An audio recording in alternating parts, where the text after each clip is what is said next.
Hey everybody, it's Daryl, and I know it's been a couple weeks since I've posted. I definitely haven't posted a video since Jeep Invasion, which has been 2 weeks. So I've been kind of struggling on some things, and it just kind of hit me today. Kind of want to talk to you about my Jeep chain breaker and why it's so special to me. It definitely won't win any awards at a Jeep show. Locally, people know it. Some people may know it at Jeep shows, but it definitely will not win awards like some other Jeeps. But that's not the reason why I have it anyway. Long story short, I just want to tell you about how chain breaker came about. So for years at my local Jeep dealership, I was known as a window shopper. I would go up there a couple times a week and just look at Jeeps. No intentions of buying, thinking of buying, but no intentions of buying just because I didn't want a payment. And I would look at any Jeep that I liked, like Rubicon, Saharas, anything new. My Jeep at the time, old blue, was 2010 JKU. And one day I just kind of went up there, drove up there on my day off, and they had a 2020 Rubicon Recon, silver, red accents, beautiful Jeep. So I just stopped out and looked at it like I always do. And one of the salesmen stopped. He was heading out to lunch, and he says, "Hey, can I help you with anything?" I says, "No, sir." I said, "I'm just looking at the Jeep. As most people know, I'm a window shopper, and that's about the extent of it. But I do like, the look of this Jeep. I just don't want the payment of the Jeep." He said, "Are you sure, man?" I said, "Yeah." So he said, "I was getting ready to go to lunch, but let me go get the keys for you so you can open it up and just look at it." So it happened to be unlocked, and we were just sitting there talking about it. And all of a sudden, he looked over at my Jeep and he said, "Hey man, I love your windshield banner," which was Jeeping for Jesus.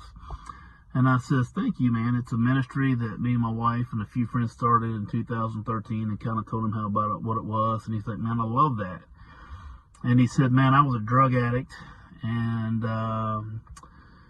went into drug rehab at Teen Challenge. And through that, I found Jesus, and he changed my life. And I go to church."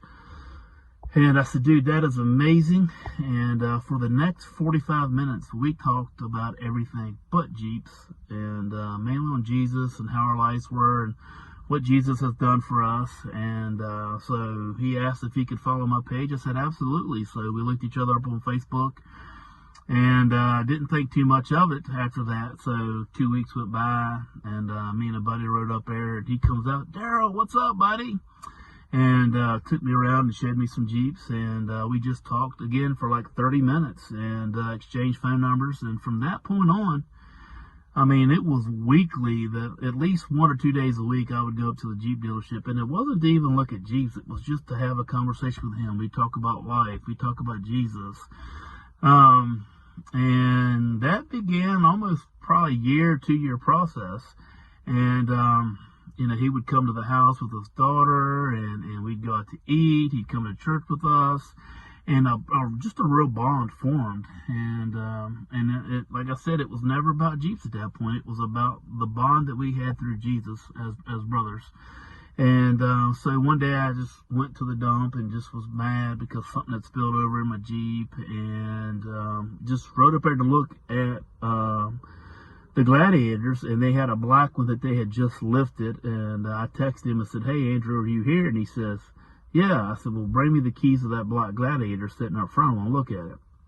So he came up, man, we hugged each other and talked for a second. And he says, "Hey man, I want to take you back and show you something that got traded in last night." And I was like, "Is that white Jeep sitting on the side, which happens to be Chainbreaker?" He said, "Yeah."